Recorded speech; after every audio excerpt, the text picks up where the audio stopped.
जंगें छिड़ी हुई हैं, टैरिफ्स के इश्यूज़ हैं,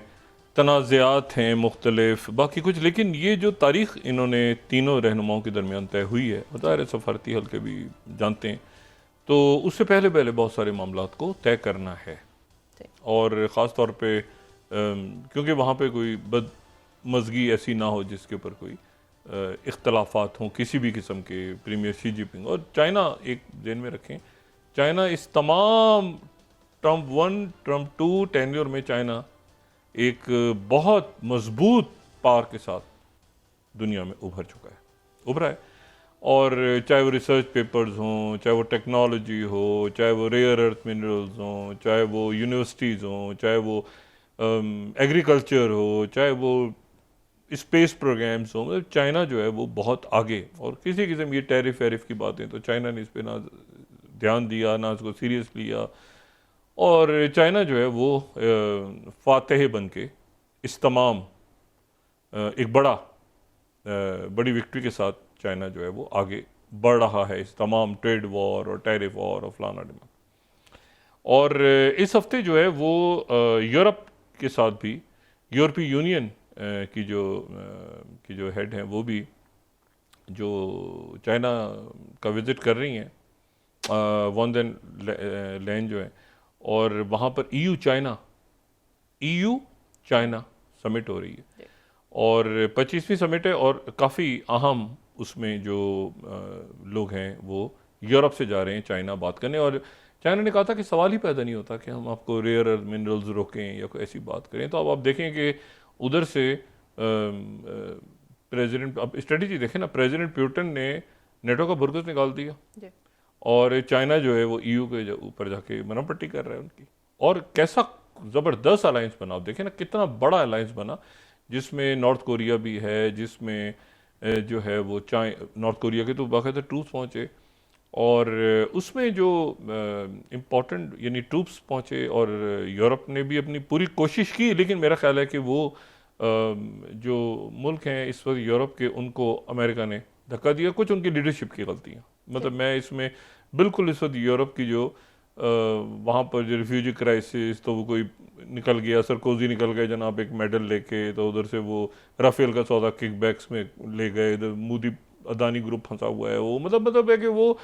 लेकिन अब जो नई लीडरशिप आ रही है ना, मैं उसको जो यंग लीडरशिप आ रही है वहाँ पे, वो उनको आप राइट विंग कहें जो भी कहें, लेकिन वो आप देखें ना, मतलब हम पाकिस्तान में या यहाँ हम पाकिस्तान में नहीं कहते कि हमारे रेफ्यूजीज आ गए लोग दूसरे, लेकिन हम कहते हैं रेफ्यूजीज भाई किसी का मोहल्ला और वहाँ पर एक मोहल्ले के अंदर 5 आदमी रहते हैं और आके 50 लोग अपने कल्चर के साथ आ जाएं और घर के सामने बैठ जाएं आके और कहेंगे दूसरे मुल्क से आए भाई हम तो यहाँ रहेंगे, तो एक अजीब सी सूरत हाल होगी ना। तो रेफ्यूजीज को इतना, जिस तरह लोगों ने यूरोप का किया, लेकिन वो जंगें भी यूरोप ने छेड़ी और अमेरिका ने छेड़ी, तो या तो वो छेड़ते हैं ना जंगें, फिर जंगें छिड़ी तो फिर सीरियन एक पार्टी के साथ हैं उनको लेकर आएंगे, तो अफगान जो है उनको लेकर आएंगे, तो ये करेंगे तो वो करेंगे, आखिर में जाके वो मामला जो सारे वो दूसरी गवर्नमेंट आई तो पॉलिसियाँ चेंज होगी। तो इसमें जो एक बात इंपॉर्टेंट है वो ये कि यूरोप की भी चाइना के साथ समिट होने जा रही है इस हफ्ते, और दूसरी जो समिट जो जुम्मे को होने जा रही है वो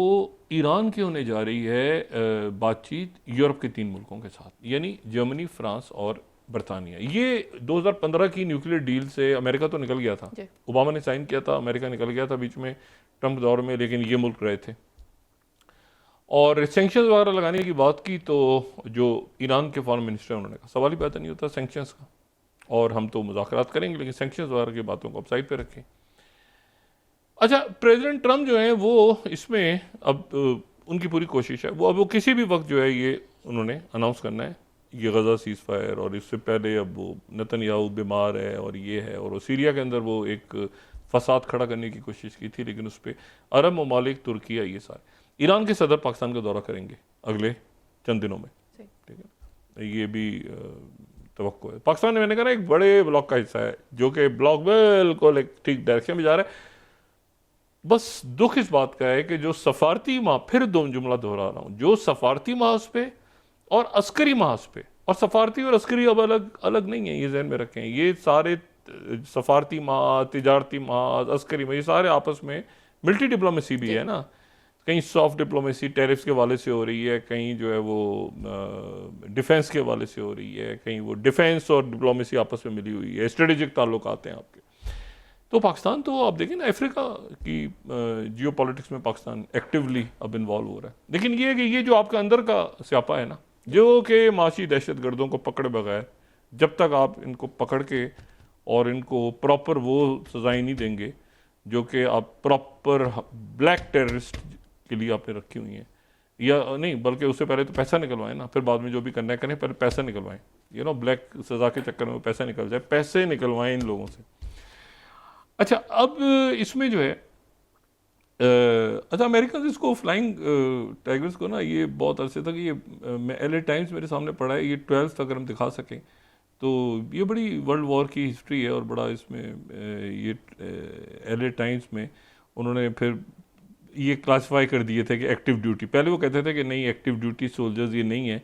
ये जो हैं ये सारे जो हैं ये वॉलंटियर्स हैं और वगैरह वगैरह। लेकिन फिर उसके बाद काफ़ी अरसे के बाद जो है वो ये एडमिशन हुआ, वहाँ पे पेपर सामने आए कि नहीं, ये जो है ये फ्लाइंग टाइगर्स जो हैं ये जिन्होंने जापान, क्योंकि जापान उनका इत्यादी बन गया था 91 में, हालात ही दूसरे थे, जापान इत्यादी। जापान अभी कहना कि भाई ये अरे जापानीज़ को पता होगा, जाहिर सी बात है, लेकिन ये पेपर्स फिर आए, उन्होंने एडमिट किया कि भाई ये जो है ये ऑफिशियल हमारे लोग थे जो वहाँ पे, इससे पहले बात हो रही थी कि नहीं वो मतलब ऐसे खुद ही अपने तौर पे वहाँ गए हुए थे। फिर गुफअप हो गया ये पूरा प्लान जो था ना, कंबोडिया में, वियतनाम में, तो एनीवे। अच्छा, अब मैं आपसे बात करूँ, प्रेसिडेंट ट्रंप ने आज एक जो है ना वो सोशल ट्रूथ पे मैसेज डाला है और उन्होंने कहा nobody is above the law, और नीचे उन्होंने एक AI जनरेटेड फुटेज जो है वो उसके नीचे डाल दी है। वो AI जनरेटेड फुटेज में वो जो प्रेसिडेंट AI जनरेटेड फुटेज है, मगर उसमें प्रेसिडेंट ओबामा साथ बैठे हुए हैं ट्रंप के, और साथ बैठे हैं और पुलिस आके पकड़ती है और पुलिस पकड़ के ओबामा को उठाती है। AI जनरेटेड फुटेज है। अच्छा, ये ट्रंप हंस रहे हैं, ओबामा को पुलिस उठाती है, पकड़ती है, हथकड़ियाँ लगाती है। ये 45 मिनट का एक क्लिप है, इसको उन्होंने सोशल ट्रूथ पे डाला है। ट्रंप हंस रहे हैं और कह रहे हैं बच्चे कोई बात नहीं, देख रहे हैं नीचे उसको हंस रहे हैं, और वो जनाब फिर ओबामा को ले जाती है और फिर उसके बाद जेल में ओबामा बैठे हुए नजर आते हैं ये ऑरेंज ड्रेस में। तो AI जनरेटेड फुटेज उन्होंने सोशल ट्रूथ पे डाल दी और उस पर इनका जो मैसेज है प्रेसिडेंट ट्रंप का वो है no one is above the law. अच्छा, ये अब क्यों इन्होंने देखे ना, ये प्रेसिडेंट क्यों डाली, प्रेसिडेंट के सोशल ट्रूथ पे ये से मैंने उठाया no one is above the law. अच्छा, इसमें अब बात ये सारी कि प्रेसिडेंट ट्रंप जो हैं वो चूंकि तुलसी जो गैबर्ड ने वो कहा कि रशिया गेट, उधर से एप्स्टीन फाइल का फड्डा, अंदरूनी फड्डा पड़ा हुआ है ना, और प्रेसिडेंट ट्रंप को जो मेक अमेरिका ग्रेट अगेन का पूरा इंटरनल पॉलिटिक्स में उसका बड़ा शदीद रद्द-ए-अमल है कि ये एप्स्टीन फाइल्स को लेकर आए सामने, ये करें वो करें वो सारा करें। आपने ये देखा है कि प्रेसिडेंट ट्रंप जो है जब एक अक्सर जगह डांस करते हैं, ये जो डांस करते हैं उनके पीछे एक ख़ास म्यूज़िक चल रहा होता है, और वो जो म्यूज़िक है वो एक विलेज ग्रुप, एक बैंड था 80s में, विलेज ग्रुप, तो उनका एक बड़ा मशहूर गाना था YMCA, वो यंग मैन क्रिश्चियन एसोसिएशन से करके वो YMCA, वो बड़ा एक वो चार्ट्स पे भी रहा, बड़ा एक पॉपुलर सॉन्ग है 80s का। तो वो जो YMCA है ना, YMCA विलेज ग्रुप बैंड का गाना, उसके ऊपर वो करते हैं डांस। वो जब भी डांस कर रहे होते हैं ना प्रेसिडेंट ट्रंप, तो उनकी मूवमेंट से खास होती हैं। अच्छा, ये YMCA का जो गाना है ना, ये इसका एक और भी एक पहलू है, ये गेज में और ये खास एक तबका है उसमें बड़ा ये पॉपुलर है, लेकिन उस वक्त ये 12 एनीवे